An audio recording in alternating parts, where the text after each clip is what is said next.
তিন পার্বত্য জেলা খাগড়াছড়ি, রাঙামাটি ও বান্দরবনে শনিবার সকাল ৬টা থেকে সিএসটি ব্লকেট নামে সড়ক ও নৌপথ অবরোধ চলছে।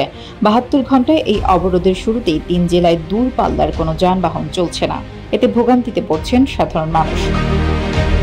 পাহাড়ি বাঙালি সংঘর্ষের জের ধরে খাগড়াছড়ি ও রাঙামাটিতে ৪ জন নিহত। অগ্নিসংযোগের প্রতিবাদে এবং দোষীদের শাস্তির দাবিতে শুক্রবার বিক্ষুব্ধ জুম্মা ছাত্র জনতার ব্যানারে ৭২ ঘণ্টার এই অবরোধের ডাক দেয়। চট্টগ্রাম নগরের চেরাগী পাহাড় মোড়ে গতকাল প্রতিবাদ সমাবেশে এই ঘোষণা দেওয়া হয়। কর্মসূচিতে সমর্থন দিয়েছে সংঘাত ও বৈষম্য বিরোধী পাহাড়ি ছাত্র আন্দোলন নামে সংগঠন। এছাড়া পার্বত্য এলাকার আঞ্চলিক দল ইউনাইটেড পিপলস ডেমোক্রেটিক ফ্রন্টও অবরোধে সমর্থন জানায়। এদিকে রাঙামাটিতে আজ সকাল থেকে অনির্দিষ্টকালের পরিবহন ধর্মঘটের ডাক দিয়েছে মালিক সমিতি।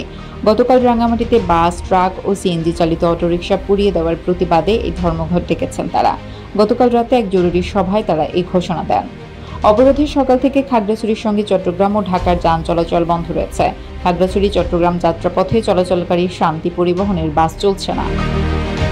আজ সকালে চট্টগ্রাম নগরের অক্সিজেনের মোড়ের কাউন্টার থেকে কোনো টিকিট বিক্রি হয়নি। একইভাবে রাঙামাটি ও বান্দরবানের সঙ্গেও চট্টগ্রামের সড়ক যোগাযোগ বন্ধ রয়েছে। রাঙামাটিতে চলাচলকারী পাহাড়িকা এক্সপ্রেস ও বান্দরবানের পূর্বী এবং পূর্বানী বাস চলছে না। এছাড়া ঢাকায় চলাচলকারী বাসও ছাড়েনি। তিন জেলার সঙ্গে পণ্য পরিবহনের ট্রাক ও পিকআপ গাড়ি চলাচলও বন্ধ রয়েছে।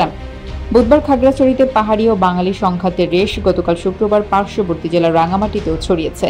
সংঘর্ষ সহিংসতায় পার্বত্য এই দুই জেলায় ৪ জন নিহত এবং অন্তত ৮০ জন আহত হওয়ার খবর পাওয়া গেছে। পরিস্থিতি নিয়ন্ত্রণে আনতে শুক্রবার দুই জেলায় ১৪৪ ধারা জারি করেছে প্রশাসন। বৃহস্পতিবারের সংঘাত, অগ্নিসংযোগ ও গোলাগুলির ঘটনার পর থেকে পাহাড়ে বসবাসকারী পাহাড়ি বাঙালি উভয় সম্প্রদায় আতঙ্কের মধ্যে পড়েছে। দুই জেলায় সেনা, পুলিশ ও বিজিবির টহল জোরদার করা হয়েছে। বুধবার খাগড়াছড়ি সদরে মোটরসাইকেল চুরিকে কেন্দ্র করে গণপিটুনিতে মোহাম্মদ মামুন নামের এক বাঙালি যুবককে হত্যা করার জের ধরে সংঘর্ষ শুরু হয়। ওই দিন সেখানকার পাহাড়ি ও বাঙালির মধ্যে পাল্টাপাল্টি ধাওয়া হয়। বৃহস্পতিবার বিকেলে হত্যার প্রতিবাদে দীঘিনালায় বাঙালিরা বিক্ষোভ মিছিল বের করেন। বাঙালিদের অভিযোগ, মিছিলটি বোয়ালখালী বাজার অতিক্রম করার সময় পাহাড়িরা বাধা দিলে দুই পক্ষের সংঘর্ষ বাধে। স্থানীয় সূত্রগুলো জানায়, সংঘর্ষের এক পর্যায়ে দীঘিনালার লারমা স্কোয়ারে বিভিন্ন দোকান ও বাড়িঘরে আগুন দেওয়া হয়।